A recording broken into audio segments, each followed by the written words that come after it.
अगर पिछले 10-12 दिन के इजराइल फलस्तीन मसले को कम शब्दों में बयान करना हो तो इजराइल ने इस बार 57 इस्लामिक देशों के गिरेबान में एक साथ हाथ डालकर उन सबको पूरी तरह हिला दिया है और उनको एक बार फिर सोचने पर मजबूर कर दिया है कि जब तक वो खुद अपने पर्सनल मतभेद दूर नहीं करेंगे, एक दूसरे की टांग आपस में खींचना बंद नहीं करेंगे, तब तक इजराइल को बर्बाद करना तो दूर, वो खुद ही एक दूसरे की बर्बादी का कारण बनते रहेंगे।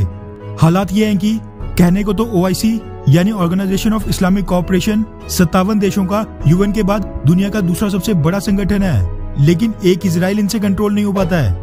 इन सब की धमकियों के बावजूद इजराइल ने हमास पर कार्रवाई जारी रखी।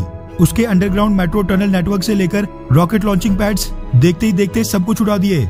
और इस बार इजराइल डिफेंस फोर्सेस ने जो कार्रवाई हमास पर की है वो उसको सालों तक याद रहने वाली है। हालांकि इसमें सिविलियन कैजुअलिटीज की भी बड़े पैमाने पर खबरें सामने निकल कर आई हैं, जिनकी वजह से बाइडेन प्रशासन समेत UN security council, European union और इजराइल के खुद कई एलाइज अब उस पर दबाव डाल रहे थे कि उसने एयर स्ट्राइक से हमास को काफी नुकसान पहुंचा दिया है, ऐसे में अब सीज फायर कर दिया जाए।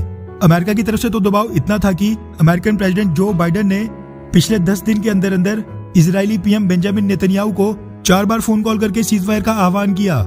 हालांकि इजराइल डिफेंस फोर्सेस और PM बेंजामिन नेतन्याहू तो इस बार पूरी की पूरी गाजा पट्टी को कब्जे में लेने के मूड में थे, लेकिन अब खबर ये आ रही है कि फिलहाल उन्होंने झुकने का फैसला किया है। दरअसल रॉयटर्स, CNN, BBC और कई मीडिया हाउसेस के वाले से मीडिया रिपोर्ट सामने निकल कर आ रही है कि 11 दिन के इतने लंबे संघर्ष के बाद हमास और इजराइल के बीच सीज फायर यानी युद्ध विराम का ऐलान हो चुका है, जिसकी पुष्टि हमास और इजराइल दोनों पक्षों ने कर दी है।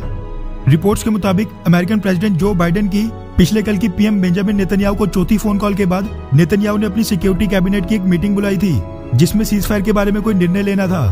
और अभी सिक्योरिटी कैबिनेट ने हमास पर 11 दिनों की कार्रवाई के बाद सीज फायर अप्रूव कर दिया है। इस चीज की पुष्टि खुद हमास और फलस्तीन इस्लामिक जिहाद आर्म्ड ग्रुप ने भी कर दी है और कहा है कि हम इजराइल के साथ सीज फायर के लिए रेडी हैं।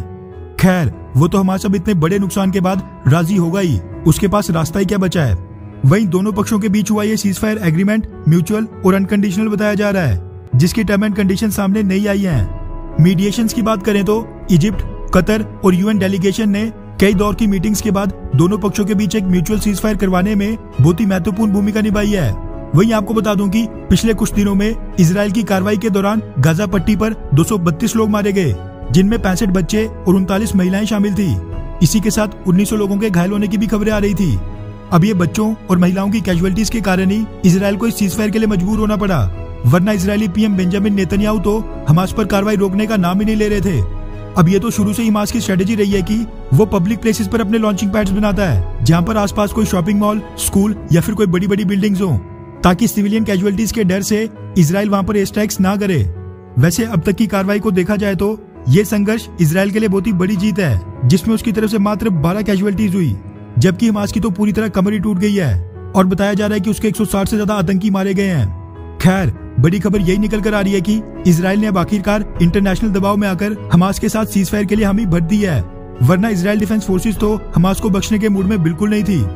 वैसे आपको क्या लगता है कि यहाँ तक पहुंचकर इजराइल को हमास के साथ सीज फायर कर लेना चाहिए था, हाँ या फिर नहीं? नीचे कमेंट करके अपनी राय जरूर बताएं। अच्छा सुनो, चैनल को सब्सक्राइब करो, उसके बाद घंटी बजा देना ताकि अगली वीडियो आपसे मिस ना हो पाए। Thank you.